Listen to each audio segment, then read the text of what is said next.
Hello दोस्तों, स्वागत है आपका मेरे YouTube चैनल पर। मेरा नाम है अर्जुन और आज की वीडियो काफ़ी ज़्यादा यहाँ पर हमारे पास अमेजिंग रहने वाली है, क्योंकि आज की वीडियो में हम बात करेंगे यूपीएससी के बारे में।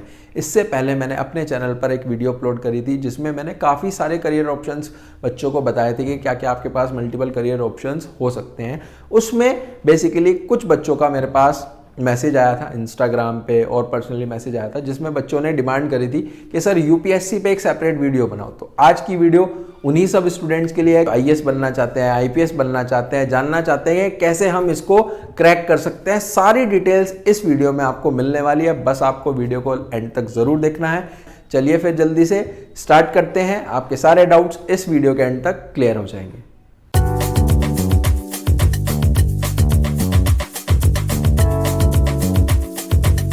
तो देखो, सबसे पहले हम स्टार्ट करते हैं यूपीएससी के फुल फॉर्म से। यूपीएससी तो सर सब बोलते हैं, यूपीएससी की फुल फॉर्म क्या होती है? उसकी फुल फॉर्म होती है यूनियन पब्लिक सर्विस कमीशन। जी हाँ, ये बेसिकली हमारे पास यहाँ पर एग्जाम्स कंडक्ट कराए जाते हैं। यहाँ पर सिविल सर्विसेज के एग्जाम्स देखने के लिए मिल जाएंगे, आपको एनडीए के एग्जाम्स देखने के लिए मिल जाते हैं, सीडीएस के एग्जाम्स देखने के लिए मिल जाते हैं। और जो इसका एस्टेब्लिशमेंट हुआ था वो हुआ था सर 1926 में। बेसिकली जो यूपीएससी एग्जाम कंडक्ट कराती है वो इंडिया के हमारे पास सबसे ज़्यादा सुपीरियर लेवल के एग्जाम्स होते हैं। उसमें जितनी भी जॉब्स लगती है वो सारी की सारी हमारे पास बहुत अच्छे लेवल की जॉब्स होती हैं। यही इसके अंदर हमारे पास यहाँ पर इस तरीके के एग्जाम्स देखने के लिए मिल जाते हैं। अब इसके अंदर बेसिकली एग्जाम्स कौन कौन से यहाँ पर कंडक्ट कराए जाते हैं? जो हमारे पास सिविल सर्विसेज के काफ़ी सारे एग्जाम्स देखने के लिए मिल जाते हैं, जिसमें हमारे पास यहाँ पर IAS, Indian administrative services, IPS, IFS. IAS बनने के बाद आप जो है डीएम बन जाते हो किसी भी हमारे पास डिस्ट्रिक्ट के। आईपीएस बनने के बाद आप यहाँ पर एसपी बन जाते हो जिले के, एसएसपी बन जाते हो, ये इसके अंदर देखने के लिए मिल जाता है। फिर उसके बाद आईएफएस हो जाता है। आईएफएस का मतलब क्या होता है? फॉरेस्ट सर्विस होता है। फिर उसके बाद एनडीए यानी कि डिफेंस में, सीडीएस होता है हमारे पास, काफ़ी सारे इंजीनियरिंग सर्विसेज भी होती है, ईएससी बोलते हैं। काफ़ी सारे हमारे पास यहाँ पर एग्जाम्स हो जाते हैं, है ना। फिर आ जाता है सर हमारे पास यूपीएससी यानी कि सिविल सर्विसेज एग्जाम्स का ओवरव्यू क्या होता है। देखो यहाँ पर 3 स्टेज होती हैं, प्रीलिम्स, मेंस और इंटरव्यू। सबसे पहला जो स्टेज है वो है प्रीलिम्स। प्रीलिम्स हमारे पास बेसिकली यहाँ पर सबसे पहले लेवल का पेपर होता है, जो कि आपका कंप्लीटली ऑब्जेक्टिव टाइप होता है। उसमें भी 2 पेपर होते हैं हमारे पास, उसको अभी आगे डिस्कस करेंगे। टाइम पीरियड है, मैक्सिमम मार्क्स हैं का पेपर होता है, वो आपको करना होता है। सेकंड नंबर पे आ जाता है यहाँ पर मेंस। मेंस हमारे पास सेकंड लेवल है। अगर आपका प्रीलिम्स क्लियर हो गया तो आपको मेंस देना होगा। मेंस का एक एग्जाम नहीं होता, काफ़ी सारे एग्जाम्स होते हैं और उसमें भी बेसिकली डिस्क्रिप्टिव होता है, एमसीक्यू कुछ नहीं है, आपको लिखना होगा। उन बच्चों के लिए काफ़ी ज़्यादा बेनिफिट है जिनको लिखने का हमारे पास आंसर राइटिंग का काफ़ी ज़्यादा अच्छा बच्चे होते हैं, वो हमारे पास इसको अच्छे से कर लेते हैं। फिर आ जाता है इंटरव्यू। इंटरव्यू इसका फाइनल राउंड है। इंटरव्यू में ओवरऑल आपका पर्सनैलिटी टेस्ट होता है, आपकी स्किल्स देखी जाती हैं, आपका कॉन्फिडेंस लेवल देखा जाता है, आपकी सेंस ऑफ ह्यूमर देखी जाती है। इंटरव्यू में बेसिकली एक पैनल होता है हमारे पास, 4 या 5 मेंबर्स होते हैं जो कि हमारे पास आईएएस, आईपीएस सर्विसेज में रह चुके होते हैं, एक्सपीरियंस होता है काफ़ी ज़्यादा। वो आपका इंटरव्यू यहाँ पर कंडक्ट करते हैं और वो ओवरऑल आपकी पर्सनैलिटी चेक करेंगे, आपका कॉन्फिडेंस लेवल चेक करेंगे कि किसी भी सिचुएशन में आपको रख देंगे। आप अभी एक जिले के हमारे पास यहाँ पर डीएम हो, आपके पास ये सिचुएशन है, अब आप इसमें कैसे डील करोगे। तो वो देखते हैं कि कई बार कैसा होता है कि कुछ बच्चे बेसिकली हमारे पास लिखने में अच्छे होते हैं, पढ़ने में अच्छे होते हैं, लेकिन वो प्रैक्टिकली जब बाहर निकलते हैं तो उतना अच्छा कॉन्फिडेंस में नहीं आ पाते, है ना। तो यहीं से इंटरव्यू में वो सब हमारे पास नेग्लेक्ट हो जाते हैं और जो उस पोजीशन के लिए एक्चुअल में रिक्वायर्ड है उसको वो जॉब मिल जाती है। ये इसके अंदर जाता है। और उसके बाद लिखा गया है कि हर साल में एक बार ये बेसिकली एग्जाम्स कंडक्ट होते हैं। आगे चलते हैं। आगे हमारे पास लिखा गया है क्राइटेरिया क्या है सर। और ये क्राइटेरिया बेटा एज पर द लेटेस्ट 2025 के अकॉर्डिंग यहाँ पर हमारे पास है। जो भी क्राइटेरिया मैं आपको बताने वाला हूँ उसमें सबसे पहली चीज़ क्या है कि आपकी जो नेशनैलिटी है वो आप इंडियन सिटीजन यहाँ पर होनी चाहिए। उसके बाद क्या है, जो आपका एजुकेशन है, आप किसी भी यहाँ पर फील्ड से ग्रेजुएशन कर सकते हो। एज आपकी कितनी होनी चाहिए? 21 से 32 साल होनी चाहिए जनरल वालों के लिए, है ना। लेकिन यहाँ पर कुछ हमारे पास नंबर ऑफ अटेम्प्ट्स भी आते हैं। नंबर ऑफ अटेम्प्ट्स में बेसिकली क्या होता है कि आपने फर्स्ट टाइम एग्जाम दिया, क्लियर नहीं हुआ, सेकंड टाइम दिया, थर्ड टाइम दिया, फोर्थ टाइम दिया, कुछ लिमिटेशंस भी तो होंगी ना बेटा। ऐसा भी तो होगा, ऐसा तो नहीं है ना कि आप पूरी लाइफ जो है पेपर ही देते रहोगे। तो इसमें आ जाता है कि आप अटेम्प्ट्स कितने कर सकते हो। जनरल कैटेगरी के जो लोग हैं वो 6 बार दे सकते हैं, ओबीसी वाले 9 बार अटेम्प्ट दे सकते हैं, और एससी और एसटी वालों के लिए काफ़ी ज़्यादा यहाँ पर बेनिफिट है कि उनके लिए कोई भी एज लिमिट नहीं है। तो उन बच्चों के लिए काफ़ी ज़्यादा यहाँ पर बेनिफिट हो जाता है। आगे चलते हैं सर। हमारे पास यहाँ पर एग्जाम का जो पैटर्न होता है वो कैसा होता है। देखो, प्रीलिम्स की अगर मैं बात करूँ तो प्रीलिम्स में बेसिकली 2 पेपर होते हैं, पेपर 1, पेपर 2। पेपर जो 1 होगा वो होता है बेसिकली जीएस का, जीएस में जो सब्जेक्ट होते हैं वो होते हैं हमारे पास हिस्ट्री, पॉलिटिकल साइंस, ये सब सब्जेक्ट होते हैं ना, और वो 200 नंबर का होगा, और जो मेरिट बनेगी वो इसी से बनेगी जिससे आप प्रीलिम्स क्लियर करके मेंस में जाओगे। उसके बाद सीसेट है, इसमें तो बेसिकली 200 नंबर का ये भी होता है, लेकिन ये क्वालिफाइंग होता है, इसके कुछ खास मार्क्स आपके पास इंक्लूडेड नहीं होते, और इसमें आ जाती है हमारे पास जनरल, जितनी भी हमारे पास रीजनिंग होती है, जनरल अवेयरनेस आ जाती है, जनरल नॉलेज आ जाती है, मैथ्स आ जाती है, एप्टीट्यूड आ जाता है, ये सब हमारे पास क्वांट्स आ जाती है, ये सब इसमें आ जाती है, और इसमें हमारे पास हिस्ट्री, पॉलिटिकल साइंस और सोशोलॉजी, ये सब सारे सब्जेक्ट्स यहाँ पर देखने के लिए मिल जाते हैं। ऑब्जेक्टिव टाइम में क्या होता है बेटा, नेगेटिव मार्किंग होती है, 1/3 की यहाँ पर नेगेटिव मार्किंग आपको देखने के लिए मिल जाती है। आगे चलते हैं, आगे हमारे पास क्या गिवन है, आगे हमारे पास एग्जाम का पैटर्न गिवन है मेंस का। मेंस में हमारे पास, मैंने अभी आपको बताया था कि डिस्क्रिप्टिव है, सिर्फ और सिर्फ एक ही एग्जाम नहीं है, यहाँ पर 9 पेपर देने हैं आपको, 9 पेपर्स, जी हाँ, जिसमें एस्से राइटिंग का होता है, जीएस के 4 पेपर होते हैं, 2 पेपर ऑप्शनल के होते हैं, 2 पेपर हमारे पास यहाँ पर क्वालिफाइंग होते हैं, जिसमें कुछ लैंग्वेज है, जैसे इंग्लिश है होगी, रीजनल लैंग्वेज होगी, उनके होते हैं ना। यहाँ पर इसी तरीके से 9 पेपर हो गए हमारे पास, है ना, और डिस्क्रिप्टिव आंसर्स यहाँ पर लिखने होते हैं, और यहाँ पर जो राइटिंग की स्किल है वो आपकी काफ़ी ज़्यादा मैटर करती है। तो यही बेसिकली उन बच्चों को काफ़ी ज़्यादा बेनिफिट मिल जाएगा मेंस के एग्जाम में।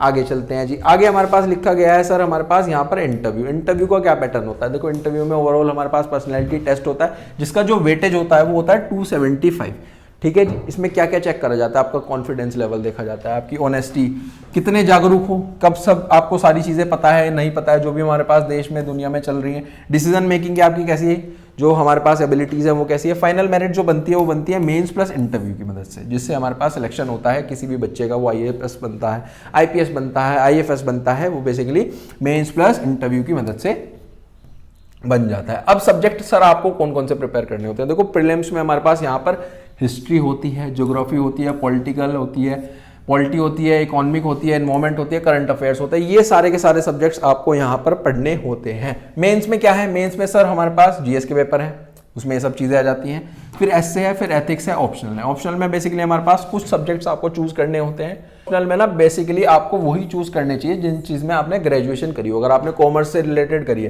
तो आप कॉमर्स के रिलेटेड करो, और अगर आपने बीए करा है बेटा तो आप geography, political science, sociology, history, ये सारे के सारे सब्जेक्ट्स उन लोगों के लिए आ जाते हैं। तो आप अपनी ग्रेजुएशन के अकॉर्डिंग यहाँ पर ऑप्शनल को चूज कर सकते हो। ये बेसिकली हमारे पास बेनिफिट मिल जाता है। और कुछ सब्जेक्ट हो रहे हैं जैसे पब्लिक एडमिनिस्ट्रेशन, एंथ्रोपोलॉजी।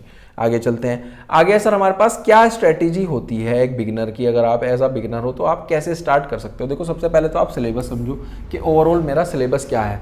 सबसे पहले आप प्रीलिम्स का बेसिकली सिलेबस देखो, सबसे पहले तो आप प्रीलिम्स दोगे, प्रीलिम्स का आप सिलेबस देखो, पैटर्न देखो क्या है। पीवाईक्यूज यहाँ पर काफ़ी ज़्यादा मदद करते हैं। आप प्रीवियस ईयर के क्वेश्चंस पेपर उठा करके देख सकते हो कि कैसे क्वेश्चन पूछे जाते हैं बेसिकली यूपीएससी के द्वारा।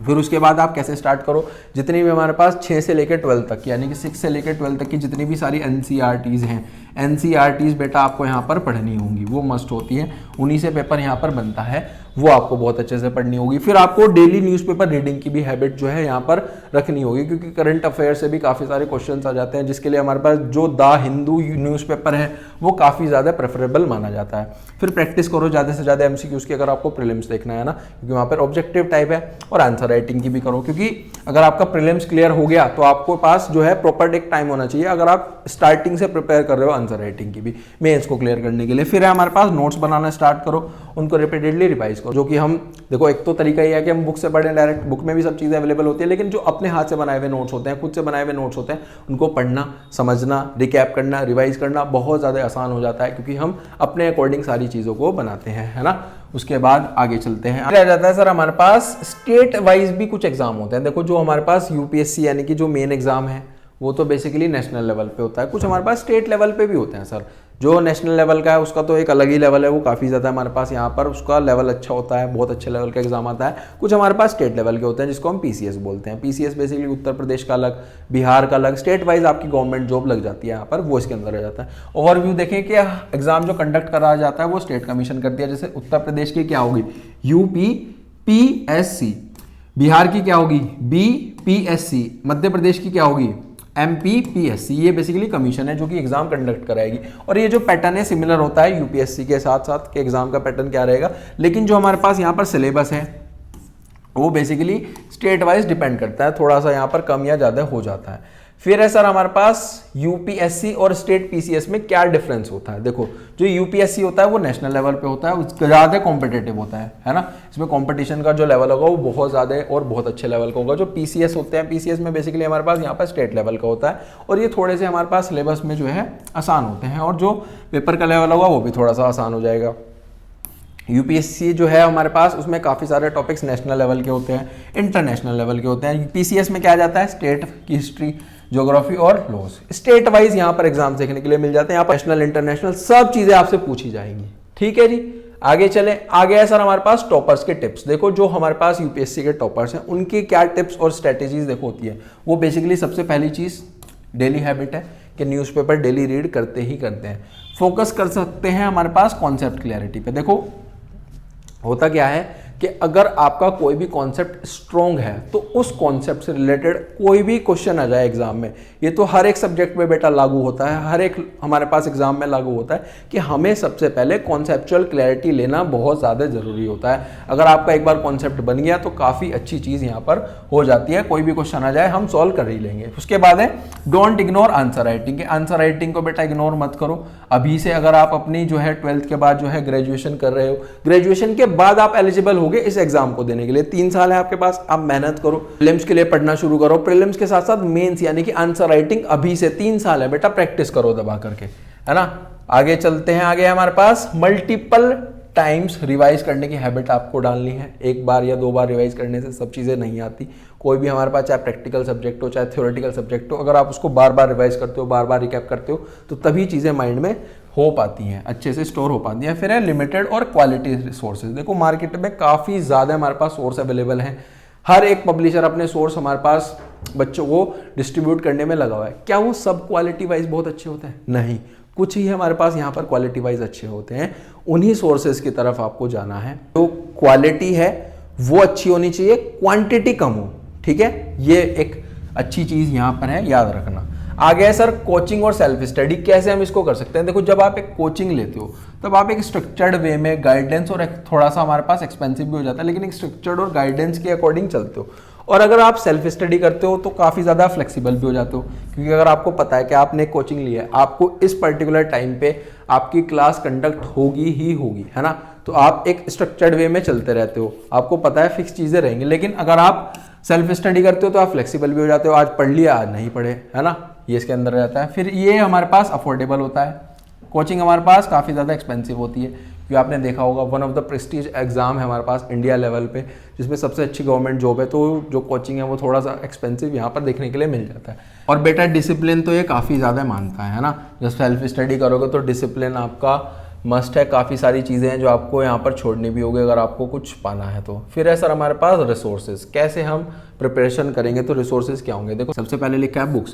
देखो अभी आपको बताया कि आपको अगर क्वालिटी कंटेंट, क्वालिटी सोर्स चाहिए तो सबसे बेस्ट क्वालिटी मिलती है एनसीईआरटी की बुक्स में, वो उठाओ वो पढ़ो। लक्ष्मीकांत है, स्पेक्ट्रम है, ये हमारे पास कुछ बेसिकली बुक्स हैं जो कि क्वालिटी वाइज काफ़ी ज़्यादा अच्छी हैं। वेबसाइट्स हैं, यूपीएससी की वेबसाइट पे जाके आपको जो है काफ़ी सारी इन्फॉर्मेशन मिल जाएगी। पीआईबी की वेबसाइट्स होती है, राज्यसभा टीवी की हमारे पास देखने के लिए मिल जाता है, जहाँ पर ये सब चीज़ें अवेलेबल हो जाती हैं।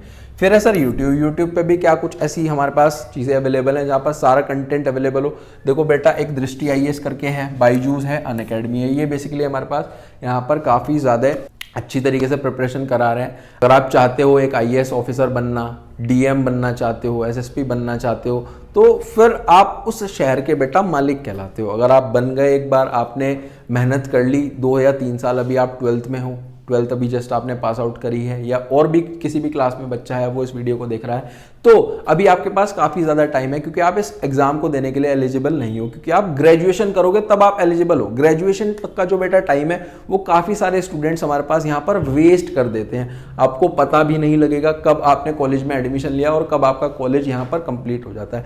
लेकिन वहीं अगर आप साइड बाय साइड अपने कॉलेज के साथ साथ प्रिपेयर करना शुरू करोगे, पढ़ना शुरू करोगे, खुद के लिए टाइम निकालना शुरू करोगे, तो एट द एंड में रिजल्ट मिलेगा वो काफ़ी ज़्यादा अच्छा यहाँ पर देखने के लिए मिल जाएगा।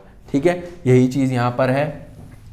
अब आगे चलते हैं सर, हमारे पास यहाँ पर कुछ इंपॉर्टेंट डेट्स भी हैं। इंपॉर्टेंट डेट्स क्या हैं? देखो, जो इसका नोटिफिकेशन है बेटा वो फरवरी के अराउंड आता है, और जो प्रीलिम्स हमारे पास एग्जाम होता है वो मई में, जून में देखने के लिए मिल जाते हैं। मेंस में यहाँ पर सितंबर में होता है। इंटरव्यू बेटा नेक्स्ट ईयर फरवरी में आपको देखने के लिए मिल जाता है। वाई चूज यूपीएससी, कि आप क्यों चूज करना चाहते हो यूपीएससी को, ये भी इसके अंदर है कि यूपीएससी बेटा एक ऐसी जर्नी है जिसमें डिसिप्लिन और पैशन काफ़ी ज़्यादा लगने वाला है। ये हमारे पास एग्जाम ही नहीं है, मिशन है। अगर आप अपने कंट्री को सर्व करना चाहते हो, अपने नेशन को के लिए कंट्रीब्यूट करना चाहते हो, कुछ करना चाहते हो अपने देश के लिए, तो ये आप यूपीएससी को चूज करके कर सकते हो। नेशन बिल्डिंग हमारे पास रोल आपको मिल जाता है। फिर है बेटा पावर और रिस्पॉन्सिबिलिटी। पावर आपके पास इतनी होगी कि उसकी कोई भी लिमिट नहीं होगी, आप बिल्कुल जो है सुप्रीम लेवल पे होंगे अपनी सिटी के अंदर, और रिस्पॉन्सिबिलिटीज़ भी काफ़ी सारी आ जाती हैं ना। और रिस्पेक्ट, समाज की नज़रों में काफ़ी ज़्यादा इज्जत होगी, आपके रिलेटिव्स की नज़रों में, हर एक चीज़ों में आपकी रिस्पेक्ट होगी। लोग बाग आपके घर के बाहर लाइन में लगे होंगे सुबह सुबह आपसे मिलने के लिए, आपके एक अपॉइंटमेंट लेने के लिए, आपसे सिर्फ 5 मिनट बात करने के लिए, तो काफ़ी ज़्यादा यहाँ पर रिस्पेक्ट देखने के लिए मिल जाती है। ठीक है जी, आगे चलते हैं। आगे हमारे पास है लास्ट यहीं पर बेटा, अगर आप चैनल पर फर्स्ट टाइम आए हो तो सब्सक्राइब करें और कमेंट करें। कोई भी आपका डाउट आता है आप इंस्टाग्राम पे भी फॉलो कर सकते हो, ये मेरी इंस्टाग्राम आईडी है। और मैंने एक वीडियो अपलोड करी थी जिसमें काफ़ी सारे करियर ऑप्शंस वहाँ पर मैंने बताए थे बच्चों को। पीसीएम में हो, अगर आप पीसीबी से हो, अगर आप आर्ट से हो, अगर आप कॉमर्स से हो, उसमें काफ़ी सारे ऑप्शंस थे।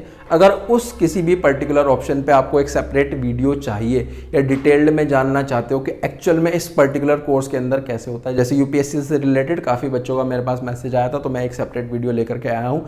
उम्मीद करता हूँ कि आप भी अपने कमेंट करके जरूर बताओगे, और मिलते हैं नेक्स्ट वीडियो में। Till then, thank you.